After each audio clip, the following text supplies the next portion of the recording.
नमस्कार, आप देख रहे हैं द न्यूज बर्ड और मैं हूं आपके साथ पूजा। खबरों पर जाने से पहले एक नजर डालते हैं टॉप हेडलाइंस पर।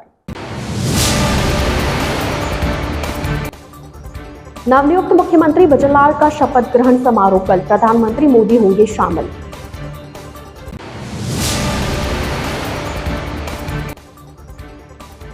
मिड डे मील में बच्चों को खराब क्वालिटी का खाना दिए जाने पर लोगों ने जताया विरोध।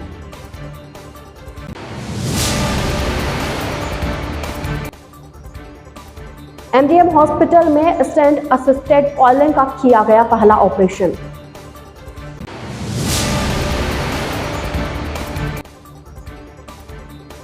राजस्थानी भाषा को बोलने में कोई संकोच नहीं करना चाहिए, गर्व करना चाहिए कुलपति। तो ये थी हेडलाइंस और अब खबरें विस्तार से। प्रदेश की 16वीं विधानसभा का गठन शुक्रवार को हो जाएगा। नवनियुक्त मुख्यमंत्री भजनलाल शर्मा शुक्रवार को गरिमामय समारोह में पद एवं गोपनीयता की शपथ ग्रहण करेंगे। प्रधानमंत्री नरेंद्र मोदी के भी इस समारोह में शामिल होने की पूरी संभावना है। शुक्रवार को ही उप मुख्यमंत्रियों दिया कुमारी एवं प्रेमचंद बीरवा को शपथ दिलवाई जाएगी। शपथ ग्रहण समारोह में प्रदेश सहित कई केंद्रीय मंत्रीगण भी शामिल होंगे। बताते चले कि सांगानेर से पहली बार विधायक बने भरतपुर के नंदबई निवासी भजनलाल शर्मा को प्रदेश विधायक दल का नेता चुने जाने के बाद उनके मुख्यमंत्री नाम की घोषणा मंगलवार को की गई थी। केंद्रीय रक्षा मंत्री राजनाथ सिंह ने उनके नाम का अनुमोदन कर इसकी घोषणा की। वहीं उप मुख्यमंत्री के तौर पर दिया कुमारी और प्रेमचंद बीरवा को बनाया गया। इन सभी का शपथ ग्रहण समारोह शुक्रवार को जयपुर में रामबाग पैलेस में गरिमामय ढंग से होगा। समारोह में प्रधानमंत्री नरेंद्र मोदी, केंद्रीय रक्षा मंत्री राजनाथ सिंह, केंद्रीय जल शक्ति मंत्री गजेंद्र सिंह शेखावत सहित प्रदेश के नेतागण भी शामिल होंगे। शुक्रवार को ही कई विधायकों को मंत्री पद दिया जाएगा। मुख्यमंत्री एवं उप मुख्यमंत्रियों को राज्यपाल कलराज मिश्र द्वारा शपथ दिलवाई जाएगी। शहर के भीतरी क्षेत्र जूनी मंडी स्थित सरकारी विद्यालय में आज सुबह बच्चों के लिए पहुंचे मिड डे मील को लेकर लोगों ने आपत्ति जताई।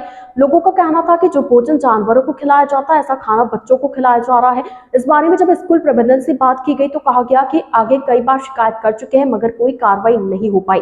दरअसल शहर के अंदर जूनी मंडी में सरकारी स्कूल है। यहाँ पर प्रतिदिन बच्चों को मिड डे मील भेजा जाता है। आज सुबह यहाँ पर एक ऑटो चालक बच्चों के लिए खाना लेकर पहुंचा। तब लोगों को आभास हुआ कि खाना बच्चों के खाने लायक नहीं है। इस पर लोग विरोध जताते हुए वितरण को रुकवाने लगे। ऑटो चालक ने आगे से ऐसा खाना भेजने की बात कही। वहीं स्कूल के प्रिंसिपल लक्ष्मी चारण ने कहा कि लोगों ने आपत्ति जताई। इसको लेकर आगे बात की गई। लोगों की बात को उच्च अधिकारियों तक पहुंचा दिया गया है। वहीं क्षेत्रवासी सत्यनारायण परिहार का कहना था कि स्कूल प्रबंधन ने इस बारे में बात की तो कहने लगे कि आपके बच्चे इस स्कूल में पढ़ते हैं क्या जो बात कर रहे हो। स्कूल के अन्य टीचर ने कहा कि वैसे इस मामले में ज्यादा कुछ नहीं कह सकते, उनकी नौकरी का सवाल है। विरोध के बावजूद स्कूल प्रबंधन ने मिड डे मील संभवतः बच्चों को परोस दिया। शायद बड़ी घटना होने का इंतजार बाकी है। खाना देता है आज और प्रिंसिपल ने बुलाया। प्रिंसिपल क्या मैं रोज प्रिंसिपल रोज कह रही है शिकायत लिखने दे रही है, जिनमें भी कोई कार्रवाई नहीं हो रही है। सब में बोला और आज रोकी है मेरे गाड़ी में आ चीज है। मेरा नाम नरेश शर्मा है। मशीन से रोटी बनती है और दाल ताजी है, बिल्कुल सुबह सुबह फ्रेश बनती है। दाल चेक कर लो लेबोरेटरी में आपने, ठीक है। हमको जितना पता है होते बता रहा भाई, बिल्कुल ताजी दाल है, आप टेस्ट कर सकते हो। आपके मालिक का नाम क्या है? मालिक का नाम राठी साहब है। रत्नाटम रहते हैं, ये बाहर गए हुए हैं। रत्नाटम रहते हैं भाटी चौरे। नहीं तो अभी वो कहाँ गए हुए? और तो फोन नहीं उठा रहा, क्या करूँ मैं यार। और कोई भी मैनेजर वगैरह कोई नहीं है? ये क्या आदमी दबा रह रहा गाँव। हम जूनी मंडी जो पुलिस चौकी के नीचे घनश्याम जी का मंदिर, बाबा रामदेव जी मंदिर, वहाँ पे कंदोई मंडी लगती है। मॉर्निंग में वहाँ पे करीब 500 की तादाद में भीड़ रहती है। वहाँ पे लोग इकट्ठे हो रखे थे। उसमें में ये खाना लेके ये गाड़ी आई, वहाँ पे रोक दिया। रोकते हम वहाँ पे चाय पी रहे थे, वो भी चाय पीने रुक गया। आज हमें मालूम चला, हमने सोचा ये गाय कुत्तों के लिए रोटियाँ डाल के लेके आया होगा, लेकिन उसका कोई फ़ोन आया कि भाई वहाँ दूसरी स्कूल में खाना नहीं पहुँचाया। वो खाने सारे मोहल्लेवासी इकट्ठे होकर उनको गाड़ी को रुकवा दी। वहाँ पे रोटियाँ दिखा दी सारी कि भाई ये तो जानवर भी नहीं खाते और ये इंसान को प्रिंसिपल लोग एचएफ करते हैं, उनको रिसीवर देते हैं और ये खाना लेते हैं। तो इनके लिए हमने गाड़ी रुकवा के सदर कोर्ट वाली में हमने फ़ोन लगाया कि भाई वहाँ थाना अधिकारी साहब को फ़ोन किया कि भाई वहाँ पे आदमी भिजवाओ, ये खाना स्कूलों में ऐसा रद्दी आ रहा है, उसकी कार्रवाई की जाए। उसके एवज में ये गाड़ी रुकवाई गई। वो ड्राइवर अपने मालिक का नाम बताने से इनकार कर रहा है। अच्छा, स्कूल प्रशासन से स्कूल प्रशासन बोल रहा है कि हमें खाना लेना पड़ता है, हम खाना रोक नहीं सकते, रिसीवर दे नहीं सकते, हमें तो खाना लेना पड़ता है। और आपके बच्चे हैं क्या जो आप यहाँ बोलने आए हो? यानी कि वो गैर बच्चों के साथ में भी ऐसा कर रहे हैं। गंदा खाना खिला रहे हैं उनको। उन्होंने इस खाने के लिए रिसीवर दे दिया था। नहीं, वो बोल रहे हैं कि हमने लिखित में दिया है 5 बार, लेकिन हमारी सुनवाई नहीं हो रही है। खाना लिया? हाँ, खाना लिया है, खाना लिया है, खाना लिया हुआ है। खाना लिया हुआ है। और दूसरी तीसरे लेक्चरर भी प्रिंसिपल के साथ में बोलते हैं कि आपको यहाँ बोलने का अधिकार नहीं है। वो कह रहे हैं हमारी नौकरी का सवाल वो क्या हमारी नौकरी का सवाल है। क्या नाम, आपका नाम क्या? सत्यनारायण परियार। आज मंडी गवर्नमेंट सीनियर सेकेंडरी स्कूल में मोहल्ले वालों ने मिड डे मील को लेकर आपत्ति जताई थी, जिसकी सूचना हमने उच्च अधिकारियों को भेज दी है। आपका परिचय? मैं लक्ष्मी चारण स्थानीय विद्यालय मंडी में प्रिंसिपल हूँ। पश्चिमी राजस्थान के सबसे बड़े चिकित्सालय मथुरादास माथुर अस्पताल के न्यूरो इंटरवेंशन लैब में इंट्रोवेस्कुलर तकनीक से होने वाले ऑपरेशन की श्रृंखला में इंटरनल कैरोटिड आर्टरी के कैवर्नस सेगमेंट के स्यूडो एन्यूरिज्म का स्टेंट की कॉलिंग के सफलतापूर्वक ऑपरेशन हुआ। न्यूरोसर्जरी विभाग के अध्यक्ष डॉक्टर शरद थानवी ने बताया कि 65 वर्षीय महिला तेज सिरदर्द एवं बाईं आंख के पीछे दर्द की शिकायत के साथ न्यूरोसर्जरी विभाग में भर्ती हुई, जिसकी जांच सिटी ब्रेन एवं सिटी एंजियोग्राफी में लेफ्ट कैवर्नस साइन में एन्यूरिज्म पाया गया। इसकी विस्तृत जांच न्यूरो इंटरवेंशन लैब में डीएसए किया गया, जिसमें लेफ्ट इंटरनल कैरोटिड आर्टरी में कैवर्नस सेगमेंट में स्यूडो एन्यूरिज्म की पुष्टि हुई, जो धमनी की दीवार के कमजोर होने की वजह से होती है। यह एन्यूरिज्म आकार में बड़ा एवं वाइड नेक पाया गया, जिसके लिए स्टेट असिस्टेंट कॉलिंग का ऑपरेशन करना तय किया गया। करीब 4 घंटे चले ऑपरेशन में मरीज की पैर की थमनी फीमोरल आर्टरी से दिमाग की थमनी तक पहुंचकर पहले स्टेंट लगाया गया, जिसके ब्लड के फ्लो को कंटिन्यू कर एन्यूरिज्म को कॉलिंग से फिल किया गया। ऑपरेशन के पश्चात मरीज पूर्णतः स्वस्थ है। जयनारायण व्यास विश्वविद्यालय के छात्र सेवा मंडल अंतर्गत राजस्थानी संस्कृत प्रकोष्ठ द्वारा पुराना परिसर में राजस्थानी युवा उत्सव के चौथे दिन आज कमला नेहरू महिला महाविद्यालय में राजस्थानी लोक नृत्य प्रतियोगिता का आयोजन किया गया। राजस्थानी लोक नृत्य प्रतियोगिता में राजस्थानी गानों पर कॉलेज के स्टूडेंट्स ने परफॉर्म किया। राजस्थान के पारंपरिक गानों पर जब प्रस्तुति दी तो उपस्थित गर्ल्स स्टूडेंट ने जमकर हुटिंग की। मुख्य अतिथि कुलपति प्रोफेसर केएल श्रीवास्तव ने कहा कि हमें अपनी भाषा के प्रति समर्पित रहने और बिना किसी संकोच के इस भाषा का प्रयोग करना चाहिए। उन्होंने कहा कि गुजरात पंजाब के लोग अपनी भाषा बोलते हैं, तो हमें भी राजस्थानी बोलने में कोई संकोच नहीं होना चाहिए। इस भाषा को लेकर गर्व होना चाहिए, क्योंकि भाषा बचेगी तो ही हमारी संस्कृति बचेगी। कमला नेहरू महिला महाविद्यालय के निदेशक प्रोफेसर संगीता लुंगड़ ने कहा कि राजस्थानी भाषा में एक ऐसी अनूठी मिठास है जो उसे औरों से अलग बनाती है, इसलिए इस भाषा को बोलने में हमें गर्व होना चाहिए।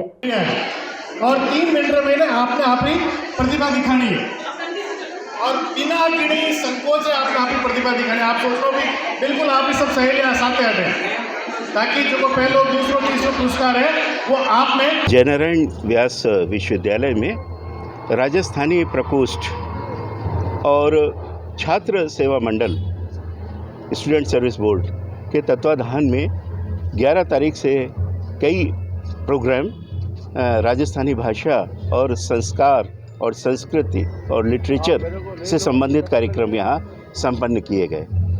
आज समापन दिवस है और समापन दिवस में जो नृत्य का बालिकाओं का कार्यक्रम है, ये भी पूरी तरीके से मारवाड़ विषय पे इनका नृत्य आज यहाँ प्रस्तुत किया जा रहा है और इसके साथ इस कार्यक्रम के समाप्ति की घोषणा कर दी जाएगी। जैसा आपको विदित है, जयनारायण व्यास विश्वविद्यालय ने, राजस्थानी विभाग ने और सभी लोगों ने लगातार ये प्रयास करे हैं प्रादेशिक स्तर पर कि राजस्थानी जो भाषा है उसको संविधान में मान्यता मिले, और इस मान्यता के लिए हम लोग कटिबद्ध हैं। और बच्चों को आज यही प्रेरित किया गया है कि ये वो भाषा है जो आपकी अपनी माड़ी भाषा, जिसको बोलने में कहीं किसी प्रकार से वो संकोच महसूस ना करें, बल्कि दूसरे प्रदेशों में तो ऐसा होता है कि वो अपनी माड़ी भाषा या अंग्रेजी में ही बोला करते हैं।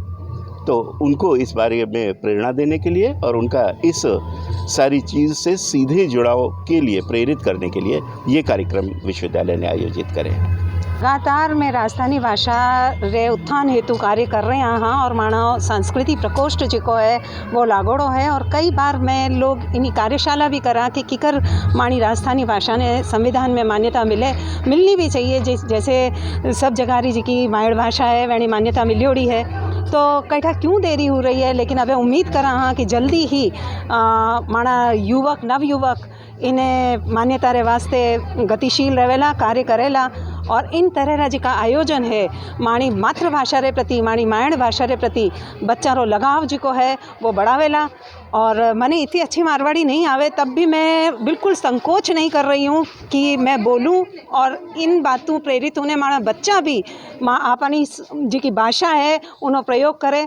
और जिस तरह आपने माननीय वाइस चांसलर साहब बताया कि जैसे गुजराती है तो वे गुजराती में बात करे, तमिल वाला तेलुगु में बात करे, तमिलु में बात करे, व्यान ये माने भी आप मारवाड़ी में बात करने में हेतु संकोच नहीं करना चाहिए। और निश्चित रूप माणी भाषा जी की है वह बहुत ही अच्छी भाषा है, बहुत प्रेम री भाषा है और जितो आदर सत्कार माणी भाषा में है वो तो आदर सत्कार की नहीं और री भाषा में नहीं है।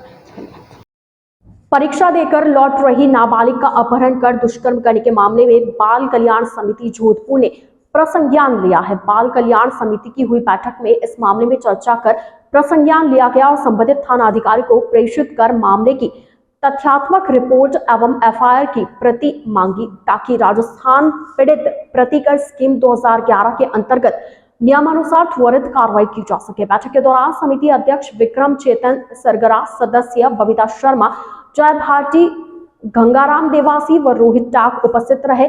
फलोदी जिले के एक गांव में परीक्षा देकर स्कूल से लौट रही 15 साल की एक छात्रा का अपहरण कर एक युवक ने बलात्कार किया। आरोप है कि पीड़िता छात्रा 10वीं कक्षा में पढ़ती है, उसकी अर्धवार्षिक परीक्षाएं चल रही है। गत 11 दिसंबर को वो परीक्षा देकर स्कूल से घर लौट रही थी। रास्ते में मोटरसाइकिल सवार 2 युवक मिले, उन्होंने छात्रा को रोका और बाइक के पीछे बैठाकर सड़क किनारे सुनसान जगह ले गए, जहां एक युवक ने उसके साथ दुष्कर्म किया जबकि दूसरा युवक उसका सहयोग करता रहा। दुष्कर्म के बाद छात्रा को छोड़ दिया। पीड़िता घर पहुंची और परिजनों को पूरी बात बताई। परिजन थाने पहुंचे और दोनों युवकों के खिलाफ मामला दर्ज कराया। पुलिस ने पीड़िता के बयान लिया और मेडिकल करवाया, साथ ही दोनों युवकों को भी पकड़ लिया। द न्यूज बर्ड के इस बुलेटिन में फिलहाल वक्त हो चला एक छोटे से ब्रेक का। ब्रेक के बाद जल्द हाजिर होंगे। आप बने रहिए द न्यूज बर्ड के साथ।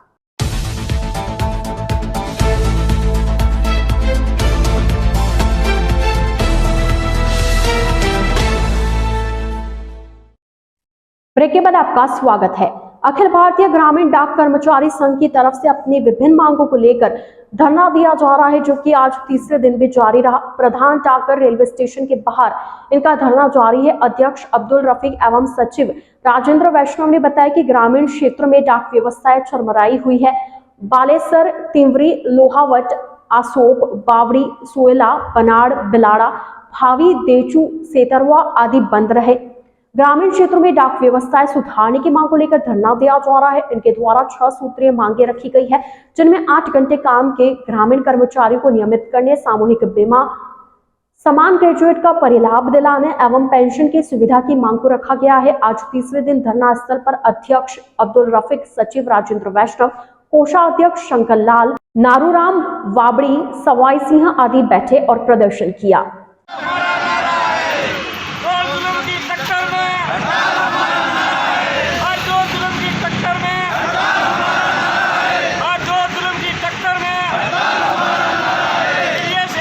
जी, हम लोग पिछले काफ़ी दिनों से यहाँ 12 तारीख से हड़ताल पे बैठे हैं। हमारी यूनियन की कुछ मांगे हैं जो पूरी नहीं हो रही है, तब तक हम लोग यहीं बैठे रहेंगे। यहाँ से कोई हिलने वाला नहीं है, क्योंकि जब से देश आज़ाद हुआ ना, तब से लेके आज दिन तक हमारे ग्रामीण डाक सेवक की जो पोस्ट है ना, उनको ना तो कभी परमानेंट करते हैं, ना उनको किसी प्रकार का कोई बेनिफिट दिया जाता है। उनको बस नौकरी करवाते हैं और घर भगा देते हैं। ना उनको कोई पेमेंट मिलता, ना कोई उनको पेंशन मिलता, ना कोई उनको विभाग की तरफ से मेडिकल मिलता है। बस उनको सिर्फ 10,000 12,000 की नौकरी करवाते हैं। और जो हमारे उच्च अधिकारी हैं, उनके ऊपर इस तरीके से उनके ऊपर बेरहमी से बरसते हैं ना, कि टारगेट के नाम पे उनको टारगेट किया जाता है। नहीं तो उनको एक जगह से दूसरी जगह भी लगा देते हैं बिना बताए कि आपको जाना है कि नहीं जाना, नौकरी करनी है कि नहीं करनी, इस तरीके से धमकाया जाता है। तो हमारा सरकार से अनुरोध है कि हमें 8 घंटे ड्यूटी परमानेंट कर दिया जाए, और जो भी हमारे जीडीएस जितने भी भाई हैं उन सबको परमानेंट करें और पेंशन की सुविधा दी जाए। कमला नेहरू महिला महाविद्यालय में आज breast cancer awareness and sexual harassment at work place पर लेक्चर का आयोजन किया गया। मुख्य वक्ता मॉर्गन स्टैनले, बेंगलोर की वाइस प्रेसिडेंट सविता शेखावत ने ब्रेस्ट कैंसर अवेयरनेस पर लेक्चर दिया। उन्होंने छात्राओं से अपने स्वयं के अनुभव साझा किए कि किस प्रकार उन्होंने 35 वर्ष की आयु में 3rd स्टेज ब्रेस्ट कैंसर जैसी जानलेवा बीमारी को अपनी हिम्मत एवं परिवार के सहयोग से पराजित किया। छात्राओं को अपने शरीर का निरंतर निरीक्षण करने को कहा। कैंसर मरीज के साथ सहानुभूतिपूर्वक व्यवहार करने की सीख दी। उन्होंने बताया कि ब्रेस्ट कैंसर को सर्जरी, कीमोथेरेपी एवं रेडिएशन थेरेपी द्वारा ठीक किया जा सकता है। उन्होंने बताया कि ब्रेस्ट कैंसर के लक्षण दिखने पर तुरंत डॉक्टर से परामर्श करना चाहिए। शहर के चौपासनी हाउसिंग बोर्ड सेक्टर 11 में रहने वाले एक युवक से एक साथ 2 शातिरों ने ठगी करते हुए धोखे से उसके खाते से 1,05,000 रुपए निकाल लिए।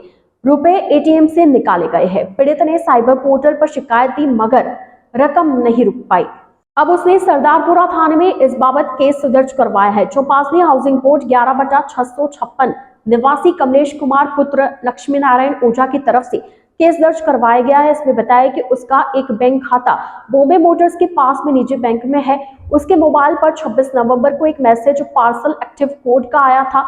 तब उस पर आए ओटीपी नंबर मिलने पर फोन कर दिया गया। सामने वाले शख्स ने खुद को रोहन बताया, फिर उसके खाते से 25,000 की निकासी कर ली।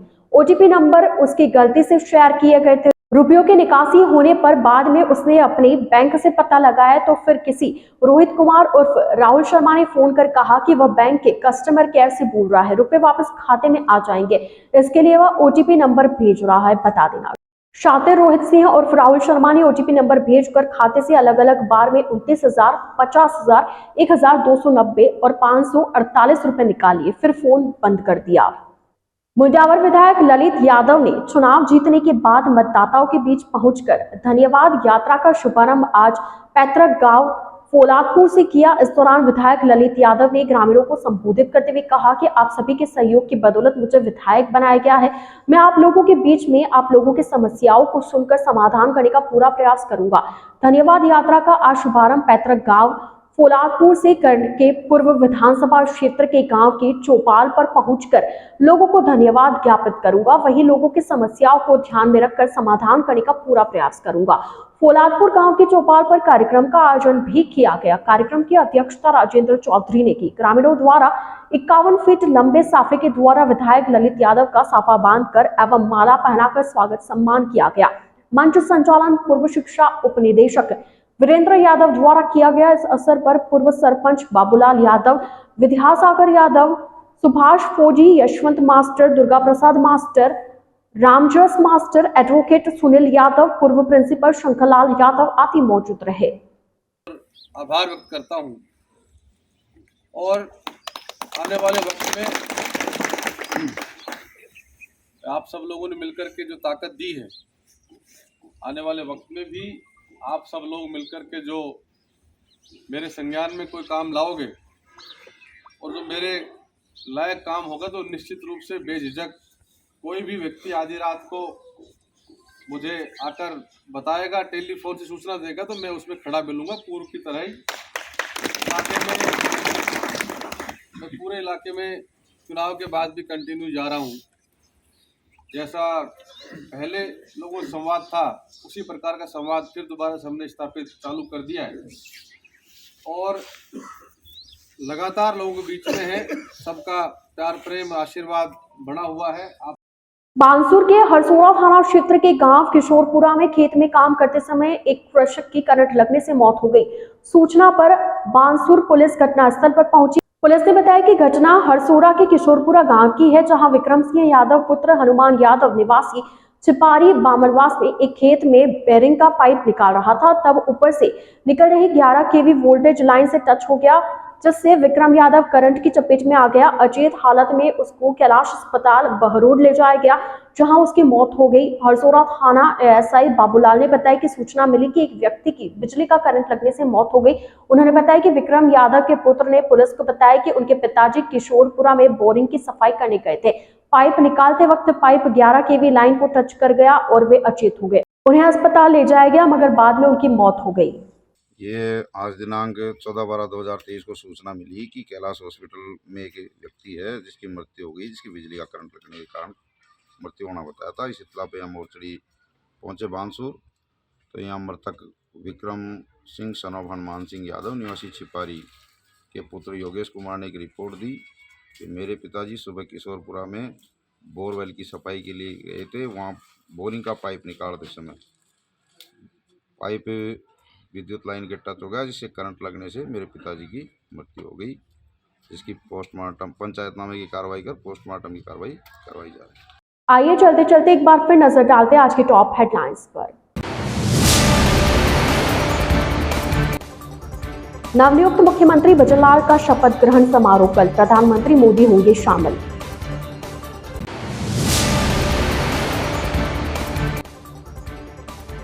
मिड डे मील में बच्चों को खराब क्वालिटी का खाना दिए जाने पर लोगों ने जताया विरोध।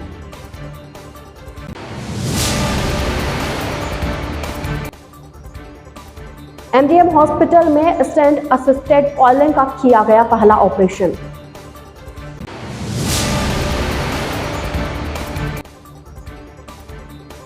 राजस्थानी भाषा को बोलने में कोई संकोच नहीं करना चाहिए, गर्व करना चाहिए कुलपति। तो आज के इस बुलेटिन में फिलहाल के लिए इतना ही। अब दीजिए इजाजत पूजा को और आप बने रहिए द न्यूज़ वर्ल्ड के साथ। नमस्कार।